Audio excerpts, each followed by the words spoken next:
Porque nada hay imposible para Dios. La gracia del Señor con todos ustedes, queridos hermanos. Bienvenidos al Santo Evangelio para este día. Recibamos la palabra de Dios en el nombre del Padre, y del Hijo, y del Espíritu Santo. Amén. Oh Espíritu Santo, amor del Padre y del Hijo, inspírame siempre lo que debo pensar, lo que debo decir, cómo debo decirlo, lo que debo callar, cómo debo actuar, lo que debo hacer para gloria de Dios, bien de las almas y mi propia santificación. Espíritu Santo, dame agudeza para entender, capacidad para retener, método y facultad para aprender, sutileza para interpretar, gracia y eficacia para hablar, dame acierto al empezar, dirección al progresar y perfección al acabar. Amén. Salmo 104. El Señor se acuerda de su alianza eternamente. Recurrid al Señor y a su poder. Buscad continuamente su rostro. Recordad las maravillas que hizo, sus prodigios, las sentencias de su boca. El Señor se acuerda de su alianza eternamente. Estirpe a Abraham, su siervo, hijos de Jacob, su elegido. El Señor es nuestro Dios, Él gobierna toda la tierra. El Señor se acuerda de su alianza eternamente.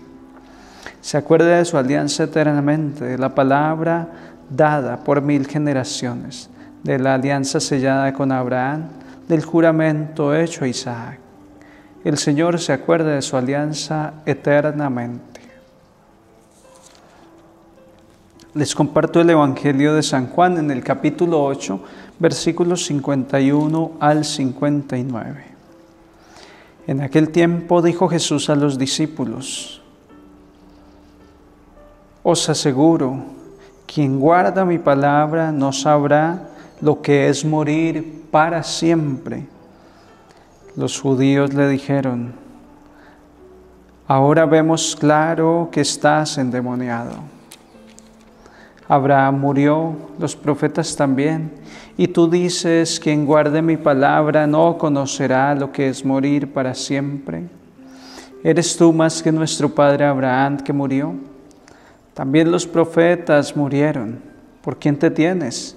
Jesús contestó: Si yo me glorificara a mí mismo, mi gloria no valdría nada. El que me glorifica es mi Padre, de quien vosotros decís, es nuestro Dios. Aunque no lo conocéis, yo sí lo conozco. Y si dijera, no lo conozco, sería como vosotros, un embustero. Pero yo lo conozco y guardo su palabra.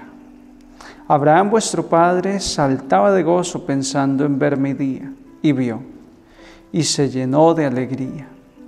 Los judíos le dijeron: ¿No tienes todavía 50 años y has visto a Abraham? Jesús les dijo: Os aseguro que antes que naciera Abraham, existo yo. Entonces recogieron piedras para tirárselas, pero Jesús se escondió y salió del templo. Palabra del Señor. Gloria a ti, Señor Jesús. El Evangelio de San Juan es denominado por los teólogos uno de los evangelios más complejos para interpretar, para abordar, porque es un evangelio escrito con mucha profundidad. Y hoy podemos ver uno de esos detalles. Fíjense que hoy encontramos en el Evangelio de San Juan un elemento trinitario y del dogma católico súper fundamental, y es la realidad de que el Verbo existía desde siempre, engendrado, no creado, de la misma naturaleza del Padre por quien todo fue hecho, que con el Padre recibe adoración y gloria. Jesucristo es el Verbo encarnado, existía desde siempre. Por eso dice hoy que conoce a Abraham y que vive antes que Abraham. Obviamente no lo entienden, dicen, ese muchacho está loco, 33 años, ¿con qué disparate está saliendo?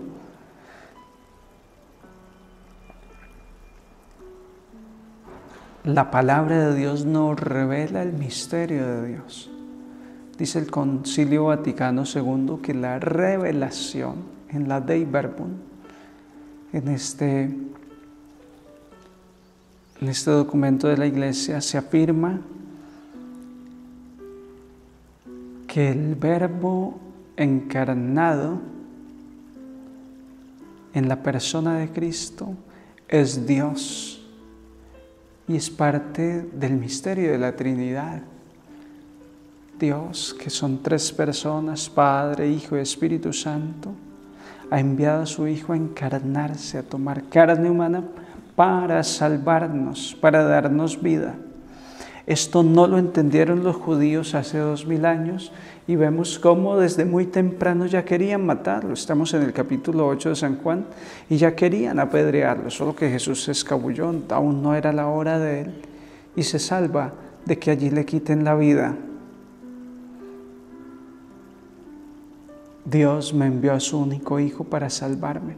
¿Y qué he hecho yo a lo largo de mi vida?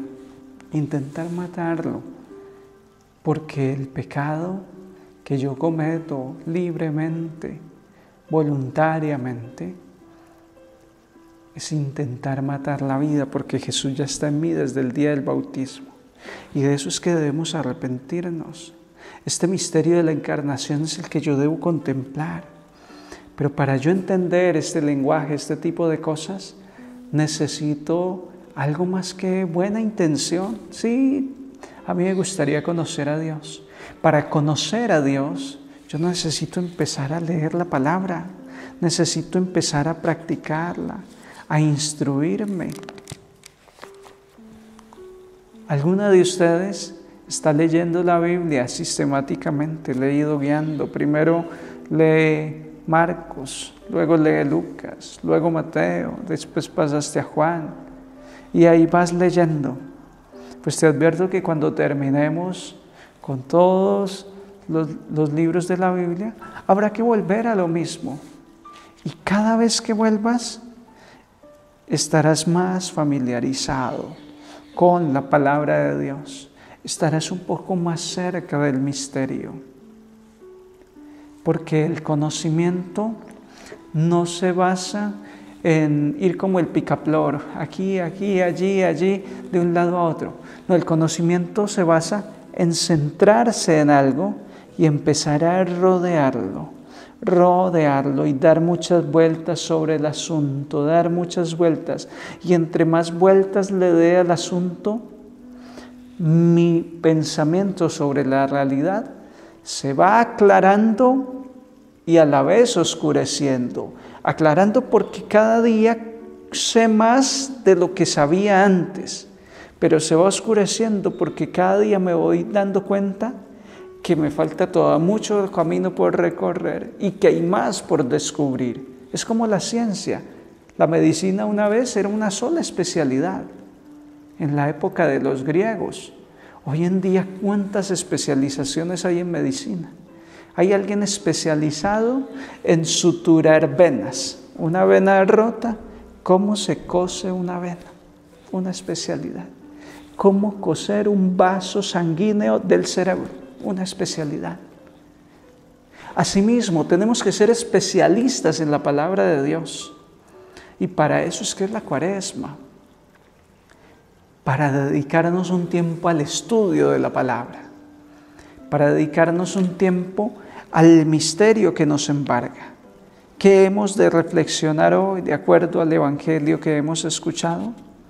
El misterio de que Jesús existía desde el principio de la creación, desde antes de la fundación de todo cuanto existe, y que Él, estando en su trono de gloria, hizo la kénosis, el abajamiento, se despoja de su condición divina para asumir la condición humana, misteriosamente, sin dejar su divinidad.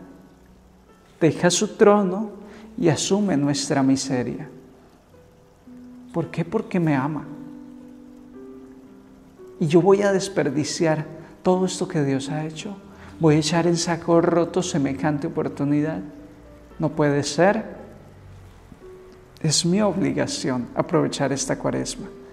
Es mi obligación leer mucha palabra de Dios en estos días y meditar en este misterio y volver sobre lo mismo y volver a orar y volver a leer la Escritura y pedir el Espíritu Santo. Una práctica muy concreta de la Cuaresma es el encuentro con la palabra. La palabra no es un libro escrito, la palabra es una persona, Jesucristo. Cuando yo leo la Escritura con fe, el libro cobra vida al yo leer, al yo escuchar, y estoy hablando con Dios. Y entre más lea y hable con Dios, un poco más cercano de su misterio voy a estar. Queridos hermanos, la gracia del Señor con todos ustedes y les bendigo en el nombre del Padre, del Hijo y del Espíritu Santo. Un santo día en el Señor para todos.